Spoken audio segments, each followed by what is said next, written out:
Hi, everyone. My name is Joel Anderson. I'm a professor in the College of Nursing at the University of Tennessee, Knoxville. I'm also a board member of the Carolina Aging Alliance, and I would like to welcome you to our second installment of our webinar series as part of the Savvy Caregiver with Pride study. This installment is going to be about advanced care planning. This webinar series is in partnership with the Carolina Aging Alliance, and you can learn more about Carolina Aging Alliance by going to www.carolinaaging.org. We'll include that information in a follow-up email that we send to all participants, as well as some caregiver resources and some links that you can find there. And if you're interested in learning more about the Savvy Caregiver with Pride study, you can email us at savvy@utk.edu. This is a study that is funded by the RRF Foundation for Aging, and we're working to adapt the existing Savvy Caregiver intervention that's been around for about 20 years for the LGBTQ population, and specifically do some cultural adaptations to make it more relevant for LGBTQ caregivers of people with dementia. So if you're interested in learning more or would like to potentially participate in the study, please reach out to us and let us know. I am pleased to introduce our panelists today.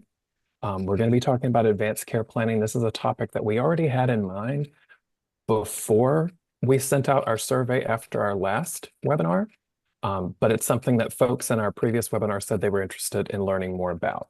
So our panelists today are Mike Kesterlow, who's an attorney at the Elder Law Firm in Greensboro, North Carolina, and Risa Hanau, who is the clinical and community educator at Authority Care Collective in Greensboro, North Carolina.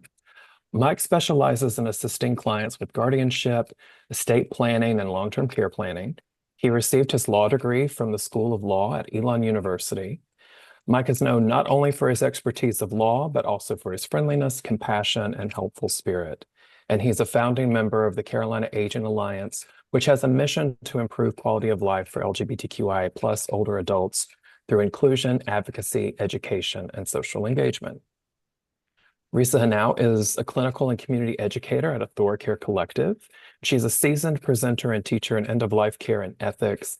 Risa is a member of the ethics committee at Cone Health in Greensboro. She's a licensed clinical social worker and holds a master's of social work degree from the University of Pennsylvania. So thank you, Risa and Mike, for being here.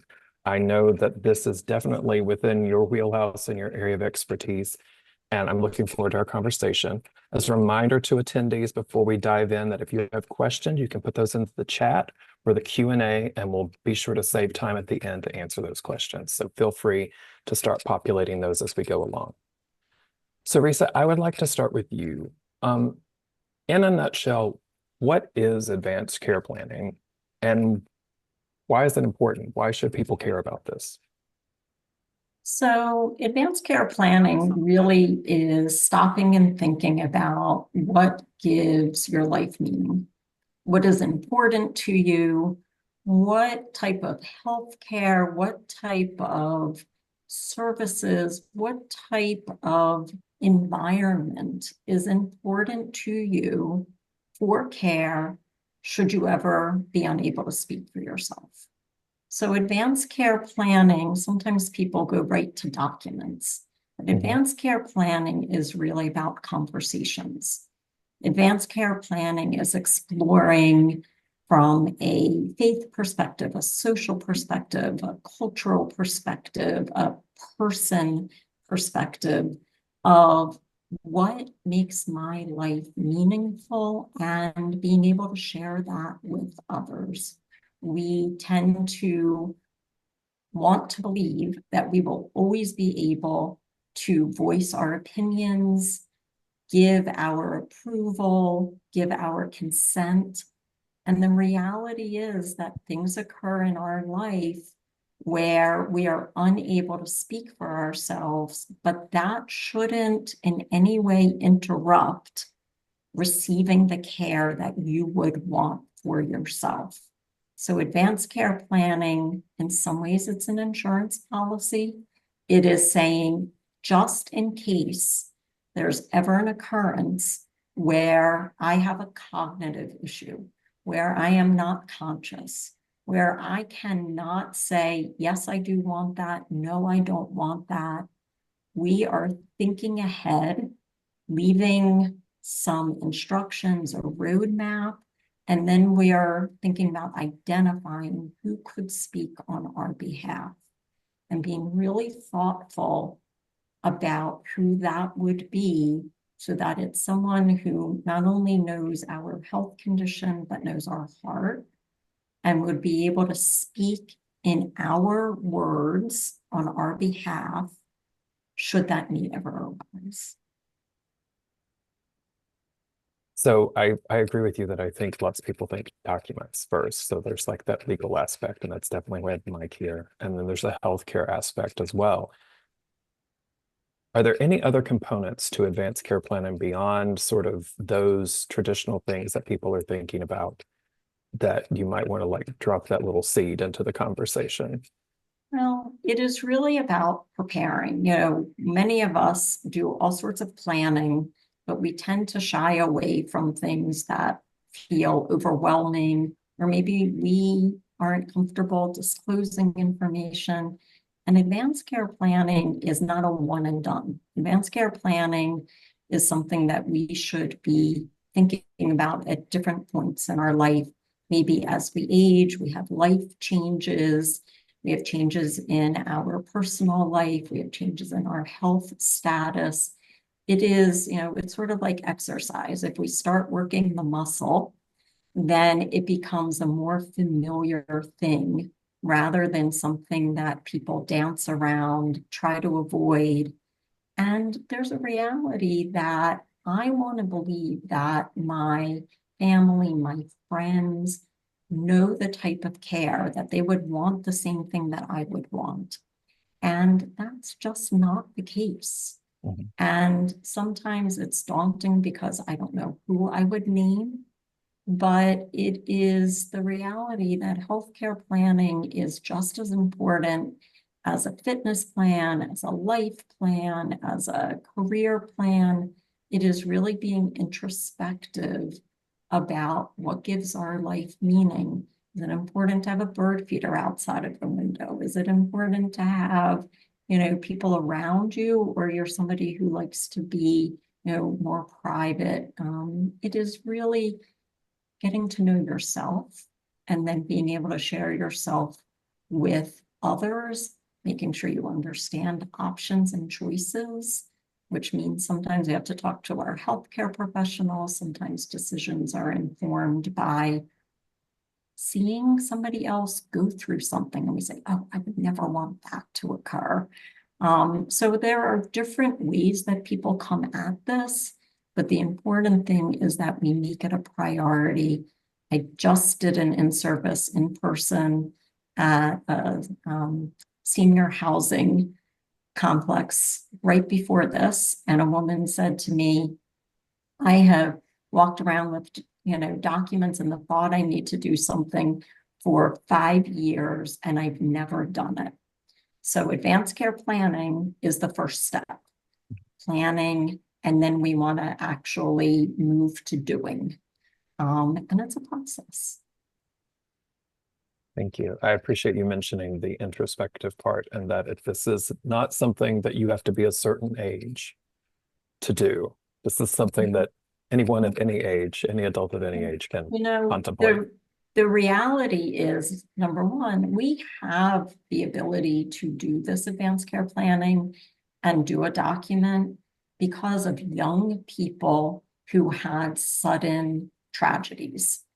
And so while we think about this as something for older people, not for ourselves, the reality is the healthcare self-determination law that gives us all the right to accept or refuse treatment, even if we can't speak on our behalf in that moment, came from a young woman, came from Nancy Curzan. So we know that there's a history of young people having unexpected things occur in their life. The other reality is only I can do this planning for myself. Nobody can do it on my behalf. So I need to share my wishes when I am able to, and then update them if my feelings change, my situation change. But there is no time like the present because we never know what's going to happen tomorrow. Thank you. Mike, Lisa mentioned documents, and people often think of documents. So what are some of the legal questions that folks need to consider in their advanced care planning? And when it comes to those documents, what are some of the documents that are usually involved? I'm actually going to answer your second question first and then Okay. go back to your first question if that's all right. So if anyone has a pen or and paper handy, I'm going to tell you exactly which documents every adult should have, and that should be part of any estate planning or advanced care planning. The first document is your will, and that's typically the document that most folks come to see me about is, oh, I need to get my will in place because so and so passed away without a will, and I don't want to have to deal with that. So getting a will in place is definitely important, but it's not the most important. Um, the other documents that make up a great advanced care plan would be a financial power of attorney, and then, of course, the corresponding healthcare power of attorney. And I typically recommend having a living will or a declaration for a natural death, just depending on what your personal preference is regarding that document. And then some kind of HIPAA authorization so that your loved ones can access your medical information if you should lose capacity and can't give them that permission later. So those 5 documents, I will always say any plan needs to include at least those 5. And then depending on your particular situation, you can build up from there, but those are really the foundation. Um, and then in terms of the legal questions that folks ask regarding their advanced care planning, one of the biggest ones I like to refer to is the will is great and all. However, it only deals with what happens if I pass away. The majority of estate planning or advanced care planning really it deals with what happens while I'm still alive, but I can't do the things that I need to do to make sure that I'm living a more meaningful life. So listing the folks who are going to be in place to make sure that the decisions that need to be made regarding how am I going to pay for care, what is my care going to look like, if I need to go to a facility, if I want to stay home, the kinds of folks who I want to be around me while I'm in this at this stage of my life, those kinds of things need to be discussed. And that's really the majority of advanced care planning. The will is just this tiny part. It just says, I want my property to go here if I pass away, and that's done. But really, the majority needs to deal with what happens while I'm still alive, but I can't make those decisions myself. Mhm. So, Risa, what are some of those healthcare aspects that folks need to think about in that category that Mike was just talking about? There are some, I don't want to say popular, but some things that occur often for people. If we're thinking about someone who cannot speak for themselves, and we want a healthcare power of attorney, somebody who can speak on their behalf, that not only knows their history, but knows what's important to them. Let's say somebody has a religious belief or other preference that they never want blood products. We want that person to know that. We want that person to be able to say that. Oftentimes I work at hospice. I do a lot of work with people who maybe have progressive illness, and a conversation around what are your thoughts around artificial nutrition and hydration? The giving of food through some means other than taking it in. And so some people feel very strongly that they would not ever want a feeding tube or artificial feeding or hydration. Other people feel that they would want it for a period of time, depending on a situation. So there are some things that oftentimes in a predictable illness, or if somebody finds themselves in a lengthy period of being unconscious or a period of severe dementia where we think about things like antibiotics being given. We think about tube feeding. We think about breathing support if somebody would want to be on a ventilator or not. We can't think of everything that can happen, but we can think about sort of overarching what are our feelings, our thoughts, our wants, and then thinking about if I have a particular health situation, a particular diagnosis, I want to be sure that I understand what I'm facing to the best of my ability, seeking information, consultation. And then I want to keep that person who I've asked to speak on my behalf up to date about my feelings and my thoughts, because that person, you're never going to be able to give them the answer to every question, but you're going to be able to give them a gift by saying, Risa and I talked about this, and I really believe what she would want is. And that's what we are trying for, because what can occur when I name you, Joel, and we've met casually, but you are in a hallway and you are being asked, would Risa want, should we? And you're saying, I have no idea. And that's not good for me, and it's not good for you. And so it is really trying to instill a sense of, I'm going to be able to answer a question in the way that I really believe that Risa would answer it. I'm going to do my best. And that's where we want to be really thoughtful about who we are naming and what we are sharing and updating. As I said, our lives evolve and change. And there can be an acute episode, a car accident or something acute that occurs. But then we also know that through aging, the reality of dementia or the reality of having some other cognitive or physical occurrence that keeps us from being able to speak and say what we want and even remember what we had asked for. It can be very challenging if I'm saying, I never want, to be in the hospital. And in the course of my decline, dementia, I start saying, I want to go to the hospital. I want to go to the hospital. It's a very hard thing. If my healthcare power of attorney knows what I had expressed and what was behind it, then they can make a decision in that moment. A combination of the living will or the declaration for a natural death, coupled with that healthcare power of attorney, is so powerful because I'm leaving a roadmap of generally what I would want in certain situations. And then I'm having somebody who could speak on my behalf.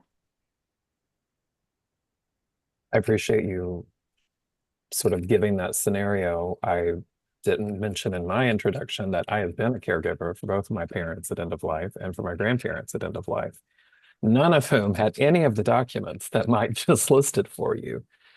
And despite my urgings to get them to do that because of what I do, their response was always, you know what I want. You know what I want. And then you have found myself in that hallway with that healthcare provider asking me, well, what do they want? Right. And my siblings turning to me and saying, well, you know all about all this stuff, so you make the decision. Right. And having had, if there had been a piece of paper that would have helped my peace of mind a bit, right, because I recognize and have said to patient navigators and to others, despite the fact that I'm a so-called expert in caregiving can still be challenging, particularly when you find yourselves in those moments.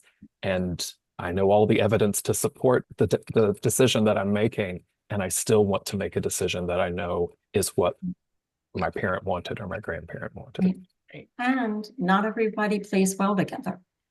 No. When you have 3 family members in that waiting room, in that hallway, particularly if I have different opinions about what grandmother would have wanted, then it becomes even more complicated. And I always say, having a conversation with those that you want to name is just as important as letting those know that aren't named can be. We don't want that surprise happening in a crisis. That's a really challenging situation. And People can become obviously under stress, very distraught, sometimes not able to listen, hear. And so graciousness becomes a challenge in those situations at times. I can passion that. You mentioned one other thing that I would like to highlight before we move on to the next question that I have. You talked about feeding tubes and artificial nutrition. And I think sometimes there's the perception, both from family members and patients, as well as sometimes potentially healthcare providers, that it's an either or situation, that it's black or white, and that there is no possibility for gray. But that's not necessarily the case, right? That it doesn't have to be either or. There can be We can have a comfort, there can be comfort care. Right. We can have a trial of something. Anything that is started can be withdrawn or stopped. Sometimes that can be very difficult, but the reality is if we want to try something to see whether there could be benefit, and then it's a trial, and then we end it. There is this, yes, it's either or. What I like to say is, what about and? And is a great question. If I don't do this or I don't do that, what is my option? If I start this, are we able to stop it? What would that look like? What's the benefit burden? Me not having food or drink in the healthy state versus the state that somebody may be in when they are approaching the end of their life. Understanding those differences. So there's all different scenarios and opportunities, and that's where having that person be able to speak with your mind and your heart is very helpful. Yeah, I think that's when having those conversations, not in moments of crises, makes it a lot easier to think of all the possibilities. Right. So, Mike, Carolina Aging focuses on LGBTQI plus older adults. Our study is about that population. What are some of the particular things that LGBTQI plus older adults and caregivers might need to pay attention to or think about when they're undertaking advanced care planning, in your experience, or just in comparison with the average sort of package that you just mentioned? Yeah.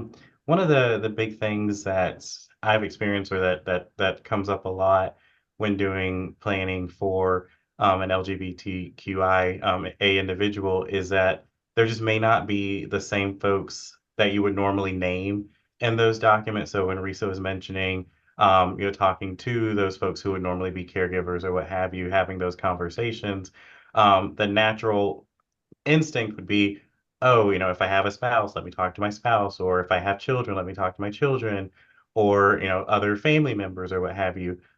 For folks in the LGBTQIA plus community, those folks just may not exist, or they may exist, but they may not be folks that we actually want to have involved in our planning, right?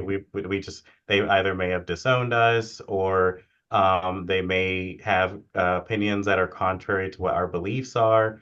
And so those folks would not make good candidates for decision makers for us. So really being mindful of, who's in my circle, who are the folks that I would want to make these decisions for me. The fortunate thing for us is that the law allows us to name whomever we want as long as we trust them in that position.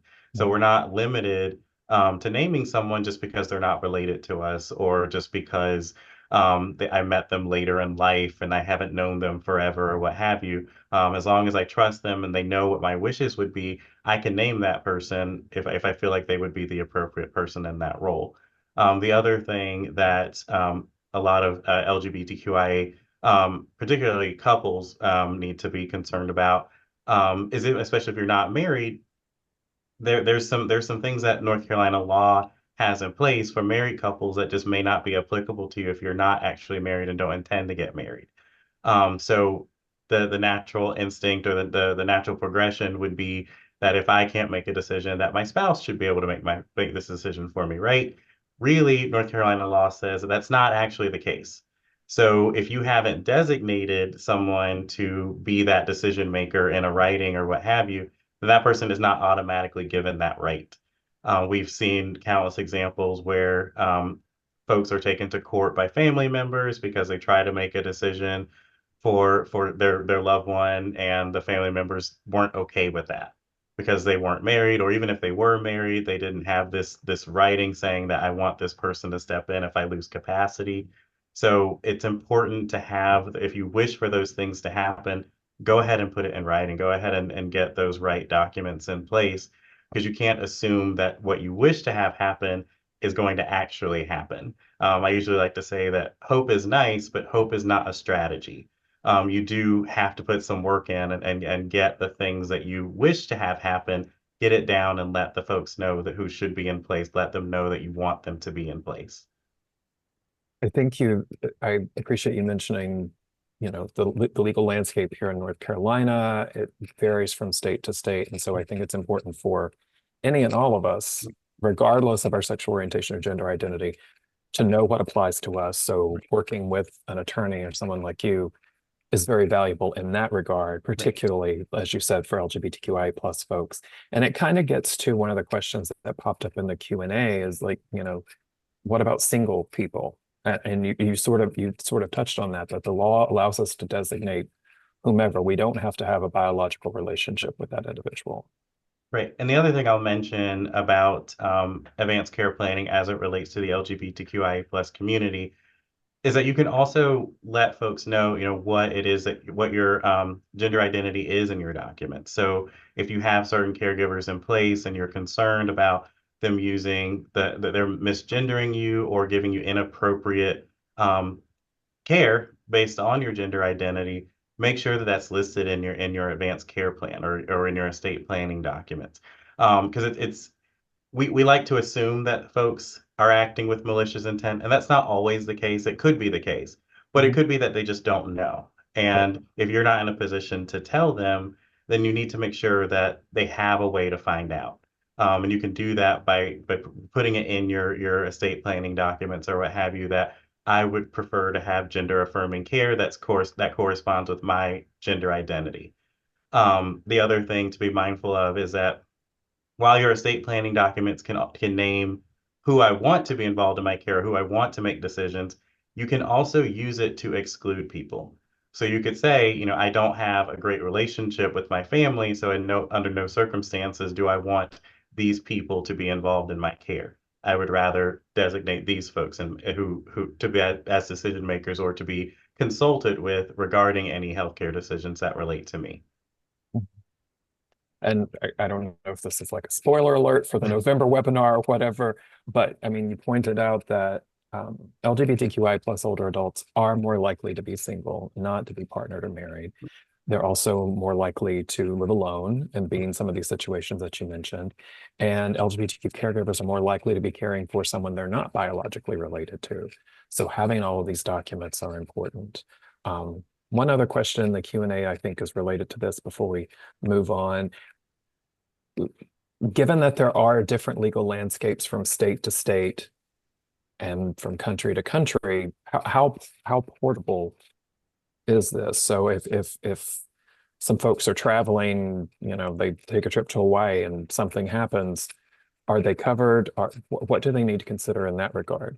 Yeah, that's a really good question. And generally, I say that so all states, or at least in the United States, all states' constitutions have a full faith and credit clause, and there's also one in our federal constitution, which basically says that as long as a document is validly executed in one state, it should be honored in the next state. However, I do still recommend that if you are going to, especially if it's going to be an extended stay in another state, so if you're planning to move indefinitely to another state, my recommendation is always to go ahead and have your documents updated in that new state if you're able to do so, because some states do have particular requirements as it relates to things like powers of attorney or what have you. I can say just offhand, South Carolina wants absolutely everything to be witnessed. Why, I don't know, but that's just what their constitution says, that there's no document is valid unless it has the two witnesses. And so if you are from North Carolina, where we don't require absolutely everything to be witnessed except for healthcare documents, and you move to South Carolina, you might run into a problem if you plan to stay in South Carolina indefinitely. So I do recommend at least having things updated regularly. And that's where Risa mentioned making sure to regularly evaluate your plan. I usually recommend evaluating your plan every 3 to 4 years because life happens, things change, especially if you happen to know a move is coming. Go ahead and plan that, okay, I need to reevaluate my advanced care plan to make sure that these documents are going to be okay as it relates to this move. And if I need to make any changes as it relates to, my agents or the folks that I have who are going to be involved in my care, I need to go ahead and think about those things as well. And when you do that, make sure you're sharing the most Correct. current copy with those who would be your decision makers and also your healthcare providers. We have the ability in this day and age, many, if not most, healthcare systems are able to keep something on file, whether it's through MyChart or some other electronic medical record. And if you've updated your document, but the one from 10 years ago is the last one you turned in, that's what they're going to pull. Right. And we want to make sure that we're, staying current with information, not just for ourselves, but for anybody who might need to access it. Right. So can you talk about that a little bit more? Are you referring to the physician orders for life-sustaining treatment or those No, types of documents or something different? So we can talk about medical orders. That's separate from advanced care planning and advanced care planning documents. Having a copy, though, of your living will, your healthcare power of attorney in your health medical record, your electronic medical record, is a very good thing to do. And usually we can give it at our physician's office. If we know we're going to be having a hospitalization, bring it to the hospitalization. I can say I'm on the ethics committee at Cone, and one of the most common questions or consultation is around who is the decision maker. And so if we're able to pull a document that was executed and is valid, then we are able to say, oh, it is Joel. We can talk to Joel. And that makes things a whole lot easier. That is separate from medical orders, which we often hear about, which in North Carolina, we think about a do not resuscitate order, that we need an original document. It's a particular yellow color. It has a stop sign in the corner. If somebody has a health condition where they believe the end of life is approaching and they do not desire to have an attempt to try to restart their heart if their heart stops, that's when, whether it's hospice or another request is going to the physician, have that physician issue that do not resuscitate order, and that's being kept with the person. There's another document in North Carolina. It's called MOST, Medical Order Scope of Treatment. Goes by different initials in different states. That includes that request about a do not resuscitate order, but also other questions about acuity and intensity of care. And so those are medical orders. They often go hand in glove with the advanced care planning documents for the person who has a known health condition that is progressing and they have some particular requests. But for those, when we say everybody should have an advanced care planning conversation and documents, that's separate than the orders. Thank you for making that clarification. And I'll just add, as Risa mentioned, so for the medical orders, right, those have to be drafted by a doctor and issued by a doctor. So an attorney can't prepare those. The most that we can prepare are the advanced care planning documents, so the healthcare power of attorney, the living will, and the HIPAA releases. But we can't do the most form or the DNRs or what have you. Mhm. But it would be important, I would imagine, for someone if they have done the physician orders to, again, include that in that conversation with you or with their surrogate decision makers or whomever, so that everybody and everything is on the same page. Absolutely. Yeah. And the medical orders, there is an ability for the person who is your decision maker to get those in place on your behalf if you're not able to speak for yourself. where we can't do that with these other things that we are discussing. But again, I always also like to remind people that having a healthcare power of attorney doesn't take your autonomy away. As long as you have the ability to make a decision, you make your own decisions. I've had many people say, oh, you don't need to talk to, that person. You can talk to me. I'm their healthcare power of attorney. As long as somebody has capacity, the ability to make their own decisions, understand what they are being asked, they get to make their own decision for as long as they can. And I'm happy you mentioned that, Risa, because it's particularly prevalent with caregivers. That caregivers, once they know that they're named as the healthcare power of attorney, tend to think that that's the point at which they should step in. And that's not the case. The healthcare power of attorney is only effective once the doctors have put in writing that the principal, that the person who's receiving the care does not have capacity to make those decisions about treatment and what have you. So prior to that time, that person is always responsible for their own healthcare decision. And that doesn't mean that they can't rely on the caregiver for help making the decision. It just means that they have to make the decision, not the caregiver. Yeah. And people can be very protective. Right. And within the healthcare environment, it can be very difficult. I'm going to make a visit from hospice and I'm greeted on the doorstep saying, just talk to me, don't talk to, my loved one. And I need to know if that loved one's able to speak for themselves. Right. And so there's also some responsibility for, healthcare providers and others to help preserve the autonomy of the identified patient.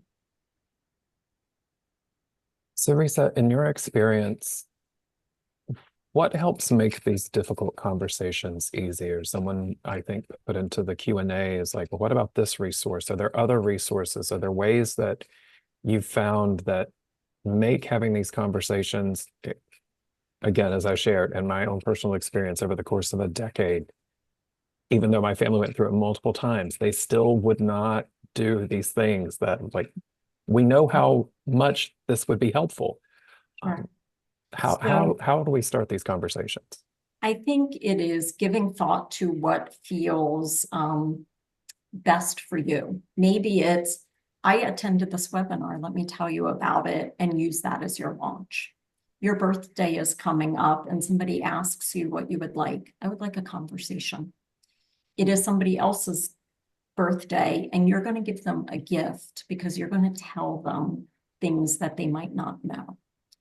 It might be doing one of these. There are things called death cafes, or there are gatherings where people can get together where the topic is about wishes and end of life. And, if this were to happen, this is what I would want. Some people are drawn to those social environments.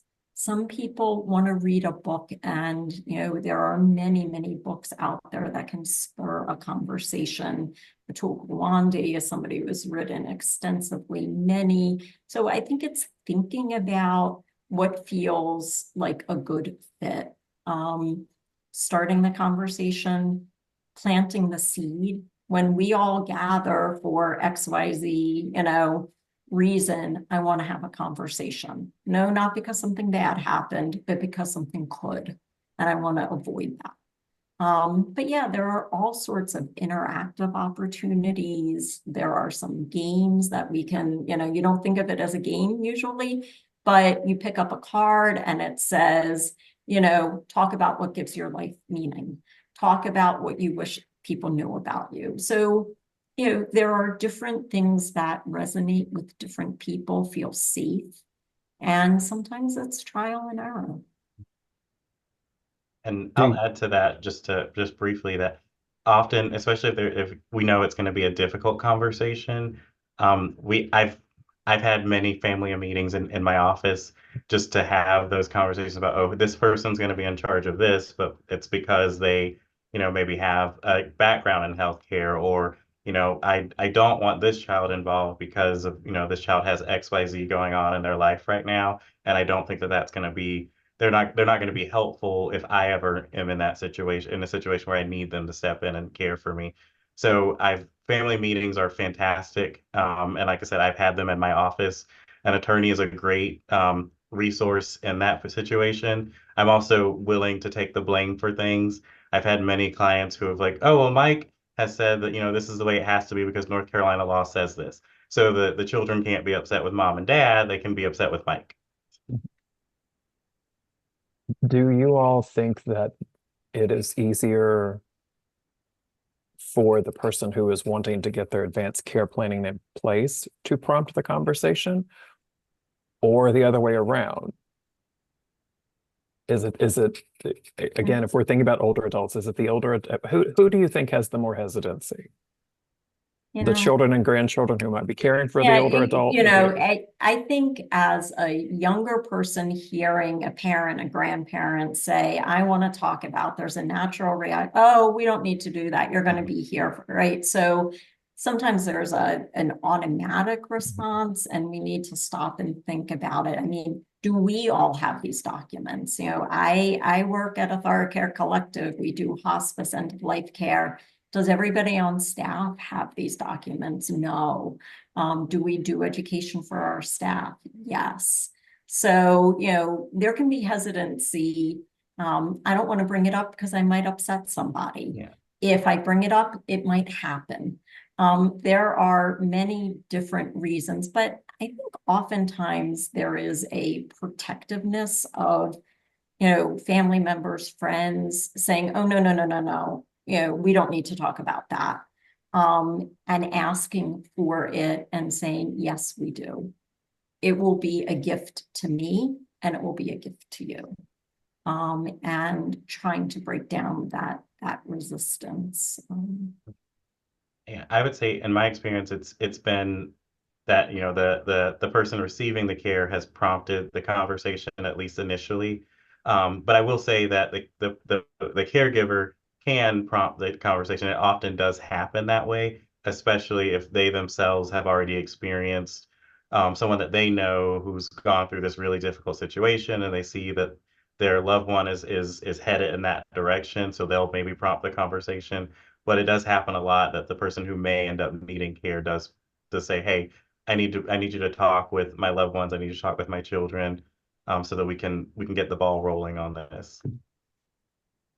I think, again, from personal and professional experience, I think it's important just to have this conversation. I have been Right. the prompt, both as the caregiver and then now telling my siblings, no, I'm putting this stuff in order. We don't need to think about that. Right. And Right. someone mentioned in the Q&A that it takes time to have these conversations. It's not something that you're going to get done immediately, perhaps, and people might need space and that introspection and time for reflection as well. And I think there is the need for that conversation, the reflection, and we also need to take the next step. And that is, I think we're good if you've had conversation and trying, we don't have a process that normalizes doing this in our society. And that is troublesome. You think about the planning that we do around finding our, what kind of TV cable package we want to have, what kind of, car we want to have, what kind of, we do planning for all sorts of things. And there are certain moments in time where, okay, I got a car, now I need to get my, auto insurance in place. I bought a house, I need my insurance. We are sort of missing in our society those natural prompts to normalize this. And we know that without that, until there is an occurrence of, seeing somebody else go through something, reading an article, there are different things, getting a diagnosis. There are different things that activate people, but it's not a normal course of, we hope as a part of a physical, we should always be asked. But once we're asked, what happens, 30 seconds later? And so we want to create opportunities, and there are many, to learn more information and how to, move forward with making an appointment with Mike, getting a document, coming to a webinar, and in service, getting a document in your hand. all of those things are important. Thank you. So we got a couple of questions in the chat, and I have one final question. To Risa's point, Steve Stonecipher, who's also with Carolina Aging, has put into the Q&A that Carolina Aging Alliance is hosting a free medical power of attorney clinic and event on October 16th in High Point, North Carolina. We've been holding several of these, and so he put the link for registration into the Q&A, so I'll leave that one in there. You know, it doesn't necessarily work for folks who are outside of the triad, but we will be sending attendees links and resources and things, so hopefully they'll be able to find something in their area. And then, Mike, there was one more follow-up question for you. You talked about the state-to-state variation. What if somebody is going out of the country for an extended period of time? What do they need to think about? So even in that situation, so I can't guarantee that another country is going to honor a document that's drafted in the United States. However, having the document itself is better than not having anything, right? Because at least there's some indication of what this person would want to have done. If you know that you're going to, I have clients who have fully made the transition to live in another country, and I've worked with an attorney in that country to make sure that their documents are updated appropriately for the requirements of that country. So if you know that the move is likely to be permanent, or at least it's going to be indefinite, then going ahead and having new documents drafted in that country is helpful too. But like I said, at least having the document is better than not having it, because at least you have some direction. Thank you. So the final question that I have for both of you is, you know, just in your experience, what has been the most important lesson that you've learned in helping people with their advanced care planning? I think doing it myself. Quite honestly, many moons ago, took a class and we had a homework assignment to come back the next week with having had a conversation. And I can say acting as a professional is totally different when you're sitting on that sofa having that conversation. And so I think walking the walk, because the reality is there's always a reason not to do it. And then we miss the moment, and that's heartbreaking. Getting a phone call from somebody saying, I want to come and make a healthcare power of attorney, a living will for my loved one, and having to say, can't do that. Or having somebody sit with me and them not be able to give me what their date of birth is, and having to say, I'm sorry, we can't do this because there isn't capacity. So I think it is that realization of seizing the moment, as difficult as it is. The alternative is not one that many of us want to step towards. And then I guess for me, it's kind of related to that as well, but it's just having the conversation. In my bio, Joel, you mentioned that I do enjoy doing guardianships. However, most of the ones that I've done could have easily been avoided if the client had, or the family had this kind of conversation prior and gotten the right documents in place. I'm a huge proponent of anyone 18 years of age or older getting documents in place, even though it doesn't sound like the cool thing to do for an 18-year-old to have a power of attorney, but it's invaluable. And it is, in fact, like Risa said, it is a gift to not only that person, but to their loved ones. So I'm a huge proponent of having the conversation. That's something that I've learned through my years of doing advanced care planning, is that just not enough people are willing to have the conversation. And if we can break down that stigma, then I think that would help to bridge that gap and maybe offer more opportunities, like Risa mentioned, where we do think more about what does our advanced care look like? What does our long-term care look like? What things do we need to have in place to meet that need later? So I think that just talking about it with someone, anyone who's willing to listen, I think that's going to give you dividends there. Well, I want to thank you both for your time this afternoon and sharing this information. Our goal with this webinar series is to get information that is pertinent and relevant and useful and not always talked about, particularly on this subject. so that folks can have these conversations so they can be better informed and well informed.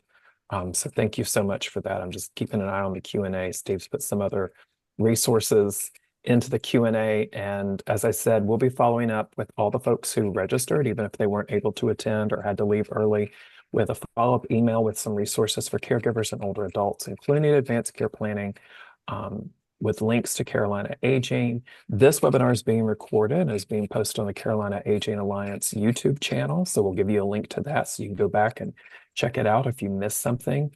And as I mentioned, the third installment of this webinar series will be in November 4th. And my colleague, Dr. Jason Flatt at the University of Nevada, Las Vegas, he and I have collaborated on LGBTQ older adult and caregiver research for many years, almost a decade now. We're going to be talking about some of the most recent data and studies that have happened and have been published lately around LGBTQIA plus aging and caregivers. So, for example, the National Alliance for Caregiving does a survey every 5 years called Caregiving in the US. And this is the year that those data came out. So those data just came out last month. And one of the things that they report is that the number of caregivers in the United States has increased by 10 million since the last time they did it in 2020, and by 10 million since they did it in 2015. So 63 million adults in the US are caring for someone. So that's 1 in 4. So we thought it was an important topic for us to talk about in November, as that's National Caregiving Month. So we'll be sending you some information about that. Thank you all for attending today. And thank you again, Risa and Mike, for your expertise and joining this conversation. I really appreciate it. Thank you. Thank you for having me. Absolutely. Take care, everyone.